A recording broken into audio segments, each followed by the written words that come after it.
All right, welcome back to our talk part number 7 on the case for discipleship. The case for discipleship. We're going to do a quick study today, which is understanding the difference between temple work and ministry. Temple work and ministry.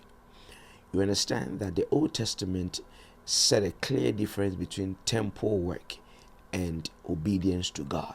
Do you see that? All the Levites, which was a tribe in Israel, they were fully responsible to do the temple work full time, from burn of incense and all of that, which today we will call church work, right? That was their temple work. But the entire tribe of Israel were supposed to obey God, right? But when we come to the New Testament, we tend to think that ministry is doing the temple work. In other words, when you call somebody, what is your ministry? They will say, I'm an usher. They will say, I'm a prayer warrior. They say, I'm a drummer. They say, I'm a music director. Those are temple works. Do you understand? The purpose of ministry in the new covenant is not to do temple work. All right? Ministry defined in the New Testament is to bring conversion, to bring discipleship, and to bring maturity. So the temple work that was done in the Old Testament, in the New Testament, we are the temple work.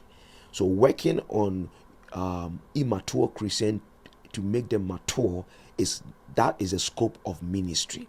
And we do temple work so you can act like Christ. So if you have an opportunity to act like Christ, don't skip it and go do temple work. Let me say it slowly.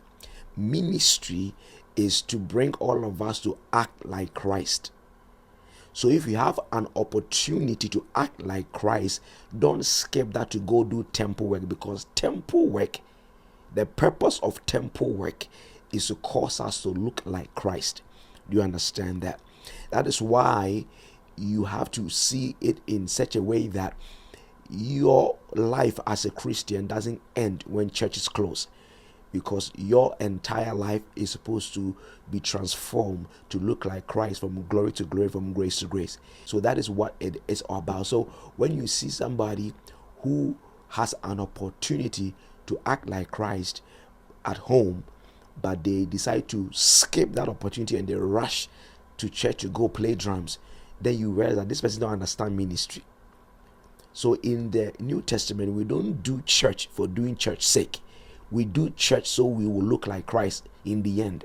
And that's a bigger challenge, where we have perfected how to do church and nobody's asking the question, are the people changing at all? You understand that? So it doesn't matter how powerful we sing, how amazing the theatricals on the Sunday experience.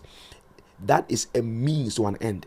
It's not an end in itself. Singing at church is not an end in itself. Preaching at church is not an end in itself. Prophesying at church is not an end in itself. Everything we do at church is not an end in itself.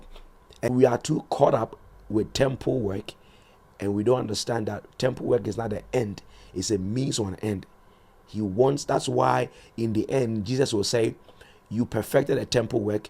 You were able to cast demons in my name. You're able to do all of this in my name, but I don't know you, because you are not actually doing ministry. You are doing temple work, but not ministry. If you are doing ministry, you will change as a person to become more godly, more Christ-like, and the people you are doing it to also will change. So I want you to understand that difference. All right, we'll continue tomorrow.